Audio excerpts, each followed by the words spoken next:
অবশেষে একীভূত হয়ে সরকারের নিয়ন্ত্রণে চলে যাচ্ছে দুর্বল লিস্টে থাকা ৬টি bank.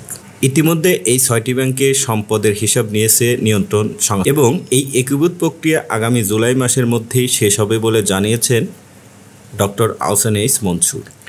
Doctor Ahsan H Mansur ক্ষমতা আসার পর থেকে ১১টি দুর্বল ব্যাংকের তালিকাভুক্ত করা হয়। সেই ১১টি দুর্বল ব্যাংকের মধ্যে ৬টি ব্যাংক একীভূত হয়ে আগামী জুলাই মাসের মধ্যে সীমিত সময়ের জন্য সরকারের নিয়ন্ত্রণে চলে যাচ্ছে। এই ৬ ব্যাংকের তালিকায় রয়েছে এক্সিম ব্যাংক, সোশ্যাল ইসলামী bank, union bank, first security ইসলামী ব্যাংক, ন্যাশনাল ব্যাংক এবং গ্লোবাল ব্যাংক পিএলসি। সীমিত সময়ের জন্য এই ৬টি ব্যাংকের দায়িত্ব গ্রহণ করতে যাচ্ছে সরকার। পরবর্তীতে এই সমস্ত ব্যাংককে বিভিন্নভাবে সহযোগিতা প্রদানের মাধ্যমে তাদের ভিত্তি স্থাপন করে খোঁজা হবে বিদেশি বিনিয়োগকারী।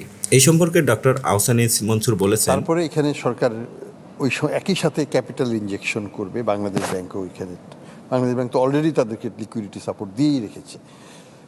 তারপরে আমরা এই শেয়ারগুলোকে আমরা পাবলিকের কাছে না, আমরা ইন্টারন্যাশনাল স্ট্র্যাটেজিক ইনভেস্টরের কাছে আমরা হস্তান্তর করব রিঅর্গানাইজেশন হওয়ার পরে। তো রিঅর্গানাইজেশনের সময়টা আমরা এটাকে ওনারশিপটা রাখবো।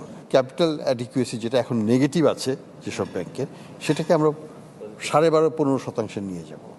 আমাদের টার্গেট হচ্ছে 4 বছর। এই জাজমেন্টটা এখনও করা হয় নাই, এভিডেন্স গ্যাদারিংয়ে এখনও চলছে।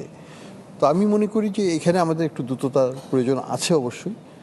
আর সাথে যেটা হচ্ছে যে আমরা তো কিছু রেজাল্ট তো পাচ্ছি, যারা টাকা নিয়ে গেছেন তাদেরও ঘুম হারাম করতে হবে, তারাও যেন শান্তিতে না থাকে। আমরা আমাদের ঘুম হারাম করছি তাদের টাকা ফিরিয়ে আমাদের টাকা ফিরিয়ে আনার জন্য, তাদেরকে ঘুম হারাম করবো না? অবশ্যই করতে হবে।